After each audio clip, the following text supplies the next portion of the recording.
तुमच्या सर्वांचं स्वागत आहे आणखीन एका छानशा ब्लॉग मध्ये। तर आजचा ब्लॉग खूप विशेष असणार आहे आणि हा पण पायलवरच आहे। कान लोक असं त्रास देतात, मला अजून पण समजत नाही हे लोकांची बुद्धी कधी बंद होईल हे हिच्या बाबतीतलं असं वागायचं। तर आता 3 आठवडे झाले ऑपरेशनला, आज 3 आठवडे कंप्लीट झाले। आता 23 तारखेला पूर्ण 1 महिना होणार आहे आणि तिला ड्रॉप दिला होता। पहिला सुरुवातीला जेव्हा ऑपरेशन झालं तेव्हा 1 आठवडा त्यांनी सांगितलं की तुम्ही 8 दिवसातून 8 वेळा ड्रॉप टाकायचा। नंतर दुसऱ्या आठवड्यात 15 दिवस त्यांनी 8 वेळा सांगितलं, नंतर 15 दिवसांनी सांगितलं 6 वेळा आणि आता सांगितलंय 4 वेळा टाकायचा। तर आता तो ड्रॉप वगैरे आम्ही व्यवस्थित सगळं ट्रीटमेंट तिची झाली, म्हणजे डोळा पण एकदम आता व्यवस्थित झालाय, तर नॉर्मल झालंय सगळं। तर दुसऱ्या डोळ्याचं ऑपरेशन ते सांगितलं, ते म्हणले 23 तारखेला तुम्ही या, नाही 22 तारखेला बुधवार आहे तर बुधवारी या म्हणून सांगितले। नंतर बघू तुम्हाला सांगतो म्हणले की पुढची तारीख आम्ही देतो। तर मी मागच्या व्हिडिओमध्ये विचारलं होतं की मी ऑपरेशनचं काय करू, म्हणजे कसं करू। तर आता जसे डॉक्टर सांगतील तसंच आम्ही ऐकणार आहे। आता मी तर आता स्वतः असं ठरवलं आणि ती पण म्हणले तसंच करूया, कारण आता ऑपरेशनला ते म्हणले या 22-23 तारखेला तुम्ही या, नंतर मी तुम्हाला 27-28 असं काहीतरी तारीख देते। तर बघू मग।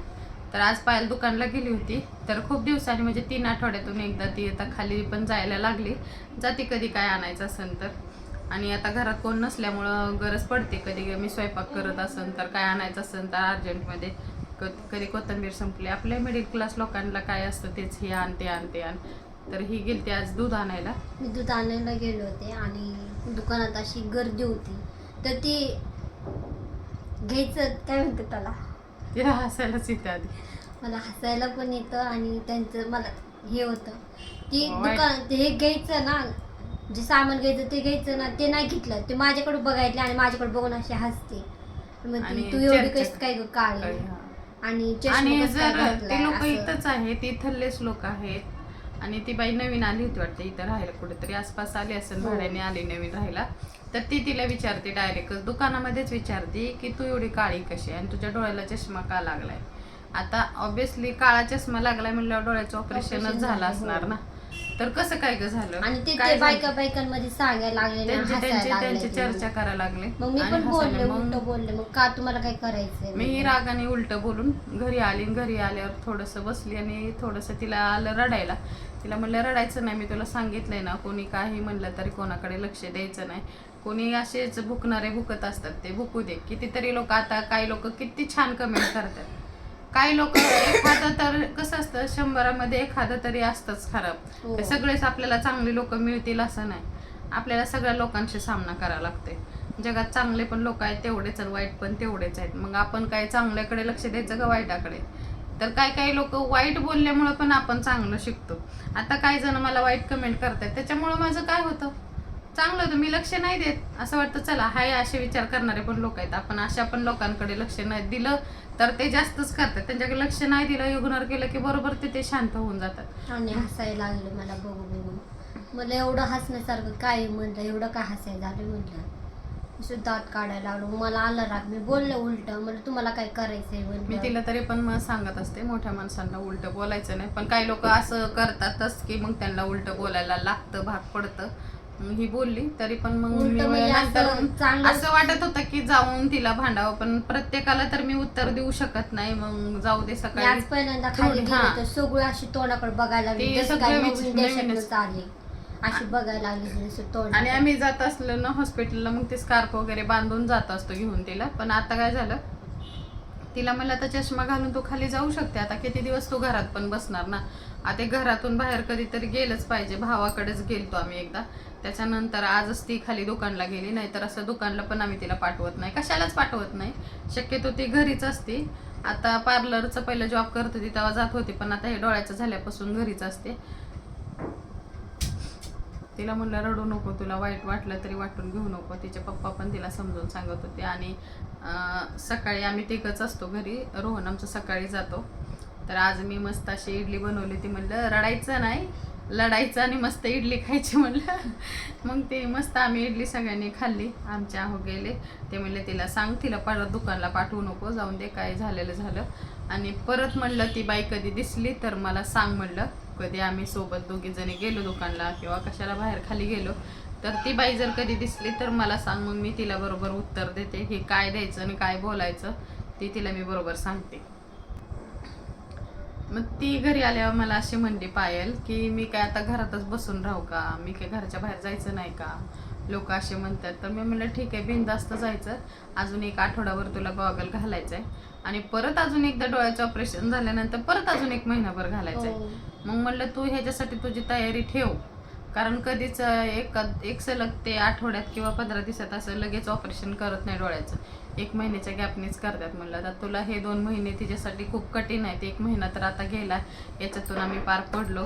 दुसरा महिना आता अजून 1 महिना त्याच्यातून पार पडायचंय. दुसऱ्या डोळ्याचं पण ऑपरेशन छान व्हावं, चांगलं व्हावं. मी काय बाहेर जायचं नाही का आता, तिने काय बाहेर जायचं नाही का, घरात बसून राहायचं का, बाहेर सगळे काय ना काय नुसतं महागच लागत माझे. तू काळी काय, तू काळी काय, तुझी घरची चांगली दिसतात. आता मी माझी बहीण पहिलं जायचो ना दुकानला, तर आमचं दोघींचं असायचंच. छोटं जरी डेअरीवर जरी आणायचं म्हणलं तरी आम्ही दोघी जायचो. तर म्हणजे तुझी बहीण अशी दिसेल, तू कशी दिसते ग काळी. तिला पण राग यायचा. हा, ती पण लय बोलायची. पण आता काय होतं, ती गेल्यापासून ही थोडीशी एकटी पडल्यासारखं होतं. मग हिला आता जास्त कुठं जाऊशी वाटत नाही. मी जास्त आता बाहेर पण जात नाही. आणि माझ्या भावाकडे पण गेल्यावर माझ्या भावाच्या मुली पण खूप हिची माया करतात. म्हणजे त्यांना पण असं हिला कोणी हसलं तरी त्या पण लगेच भांडायला उठतात. तिथं पण गेल्यावर अशी लोक करतात. आता भावाच्या इथं पण गेलो ना आम्ही, तर तिकडं पण असे छोटे छोटे मुलं असले की हिला बघून हसतात. मग तिला वाईट वाटतं. म्हणलं का बस, मग ती पण पोरी लगेच भांडायला उठतात की तुम्ही का ग असं बोलताय, तुम्ही का ग तसं म्हणताय म्हणून. मी हिला वाईट वाटतं. प्रत्येक गोष्टीला आता कुठपर्यंत आपण असं वाईट वाटून घ्यायचं. हा देवाने हा कलर दिलाय, ऍक्सेप्ट करायचा आपण.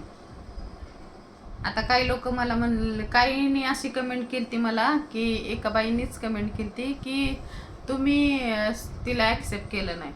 अगं मी जर तिला ऍक्सेप्ट केलं नसतं तर ती आज माझ्या बाजूला नसती. काय बुद्धीचा वापर तरी करा तुम्ही लोक. काय बोलता, काय नाही बोलत, कोणाला आपण बोलतो. तू पण एक तुला पण मुलं बाळ असतील, तू पण एक आई असशील, तर कुठल्या पण आईला बोलताना विचार करून बोलत जा. कुठलेच आई वडील मुलांना स्वीकारत नाही, असं कधीच होत नाही.